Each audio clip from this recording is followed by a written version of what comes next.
accélérer les réformes pour créer les premiers impacts réels pour le processus de développement. Ce sera la principale consigne au nouveau gouvernement qui est attendu depuis quelques jours déjà.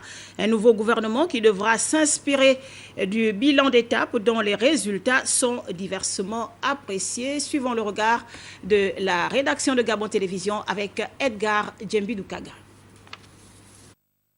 Incontestablement, les avis s'opposent dans l'opinion sur le bilan finalement d'étape du gouvernement démis ou démissionné, c'est selon, disons, du gouvernement sortant.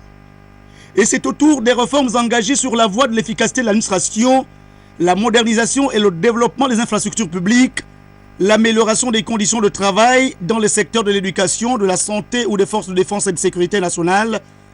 Ces réformes en route, chacune dans sa vitesse, concernent aussi les secteurs vitaux comme l'agriculture, l'artisanat, le pétrole, les ressources naturelles, l'eau, l'électricité ou encore la protection de la famille. Et la présidence de la République, initiatrice de la délicate feuille de route au gouvernement sortant, s'accorde sur deux tas de dossiers. Celui des projets de réforme qui ont avancé et celui des projets de réforme qui ont ramé.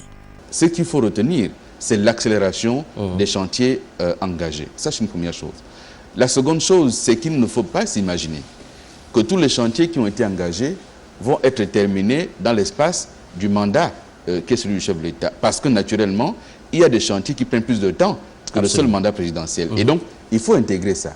Si le succès du premier groupe des réformes résulte d'une compétence avérée, d'une bonne capacité de gestion des ressources mobilisées et d'un sens juste dans le choix des collaborateurs à la tête des services, l'échec et la lenteur notée sur le deuxième groupe de réformes sont tributaires d'un choix de temps en temps communautariste des collaborateurs et le manque de maîtrise des dossiers.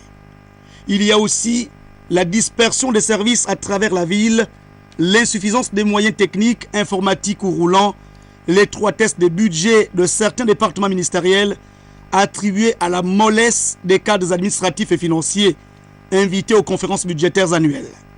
Les couloirs de certains départements ministériels bruissent des rumeurs de malversation et de détournement.